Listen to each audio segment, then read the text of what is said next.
I always pray, especially when I just wake up, to have a good sense of humor. I got that from Saint Francis, Pope Francis rather, because I think it's important that before you step out of the door, that you have this positive aura, and that when you go out, you can share your wit, your comedy, and just good vibes. Hello, I'm Bernalda.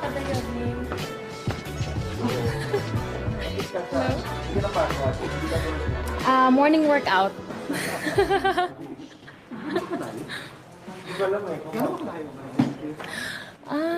Ano, parang good for a morning jog. Okay,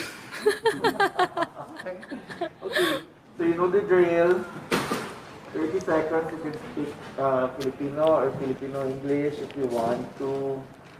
30 seconds for a statement or answer. First question is, or a statement, tell us something about yourself in 30 seconds. Hi everyone, I'm Danica Madrid Reynes. I'm 28 years old. I'm passionate about music. I'm a singer-performer.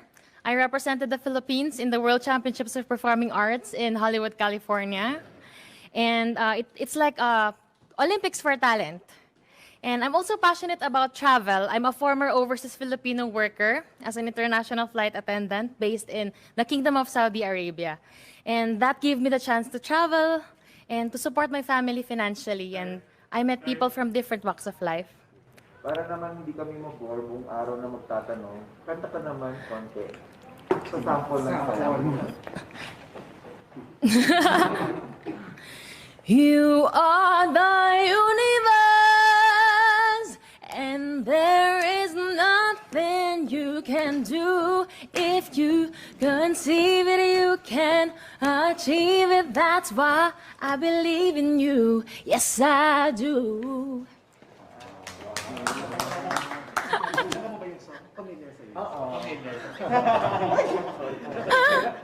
Here's your recording content. Oh, again,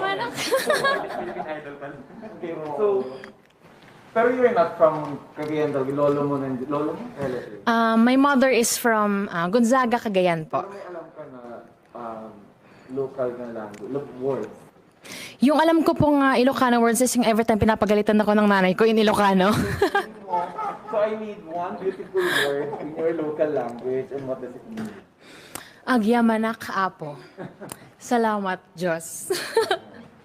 It's beautiful. Agyamalak means salamat. Yeah, Mario. Alright.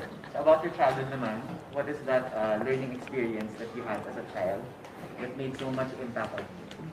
When I was a child, my parents brought me and my brother with them in a remote municipality in Visayas. So they went on a medical mission that went for a few years. I was still a toddler that time, and that's life-changing for me because at a very young age, I was able to experience that humble life. No electricity at night, chickens everywhere. It is a remote municipality, and so growing up, I aspire to be like my parents.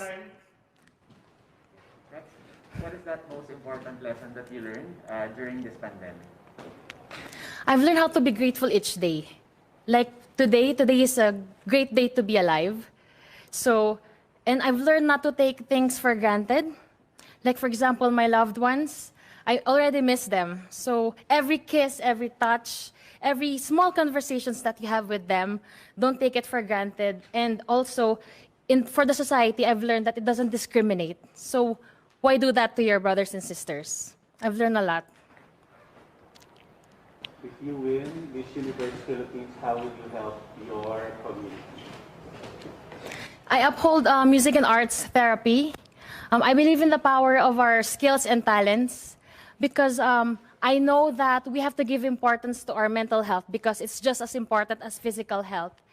And so for the youth, whenever they use their talents to empower themselves, they will channel their energy into that straight path and they will be away from the bad influences of life. So I think that we must empower the youth with their talents.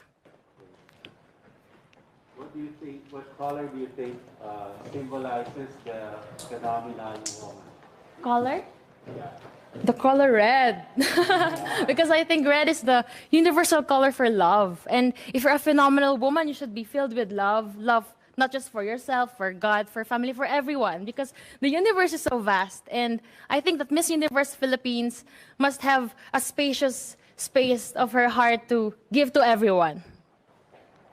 Okay. Speaking of space, we've been hearing the word work from home. Ito yung naririnig natin recently. So what skills do you think we need for this, for the so-called work from home, which is the workplace of the future? I always see my father working from home because he's one of the vulnerable groups. So he must stay at home. And I saw that since he is so used to working with other people, I saw how he adjusted very well. So I think we must do the same. Whatever work we have, we must be very adapted to our environment. We must not be choosy. We must be thankful that we are alive and with our families. So I think that any skills would also be enhanced when you're in a quarantine working from home, such as cooking, gardening, plantita. Okay. Can you name one spot, whether man-made or natural, in your province that you would like to promote to the world? You guys should go to Calao Cave. So it's composed of 7 chambers. So you can just imagine. And then I went to this main cave. It has a natural dent.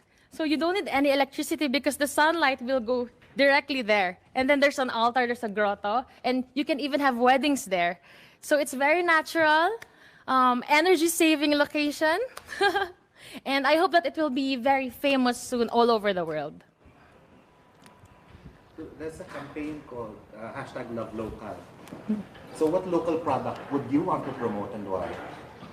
There's this local product from my childhood, and up to now, it's still my favorite, the Carabao sweet candy.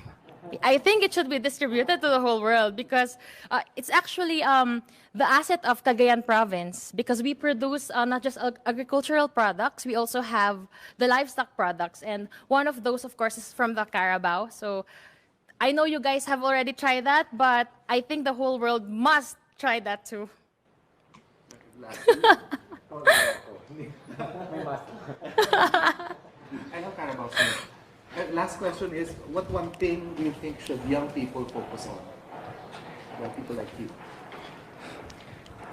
Young people like me? I think since we have pandemic and since most people are now at home and they are really relying on internet and everything, I think we must not cancel especially education. We must not cancel our work, education, and all our priorities even before the pandemic. Because even though that we have this pandemic all around us, life is not canceled. And we must go on because there's always hope. Thank you. Agyaman,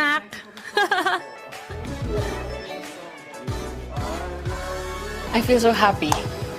I feel so happy. I didn't expect those questions coming, but I'm just so thrilled and excited for the next rounds. Do you think it is enough to get you to the top 15? I pray that it will be enough, so yes, amen.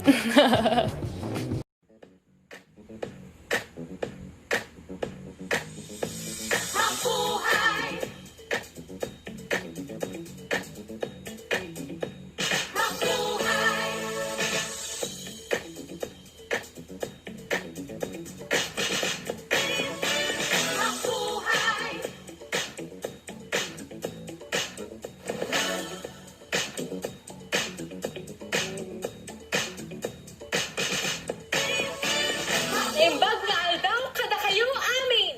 Siak ni Marie Danica Madrid Reyes, Cagayan Province. Represented the Philippines in the World Championships of Performing Arts in Hollywood, California. I'm very passionate about music. Apart from that, I'm also passionate about traveling.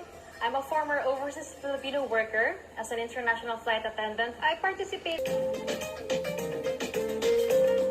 Miss Cagayan Province, Marie Danica Reyes.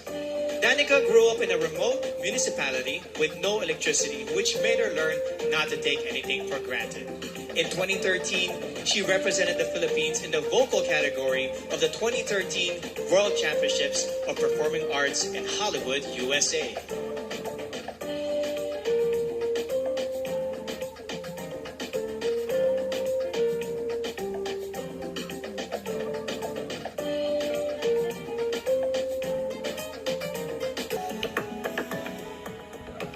Cagayan Province, Marie Danica Madrid Reyes.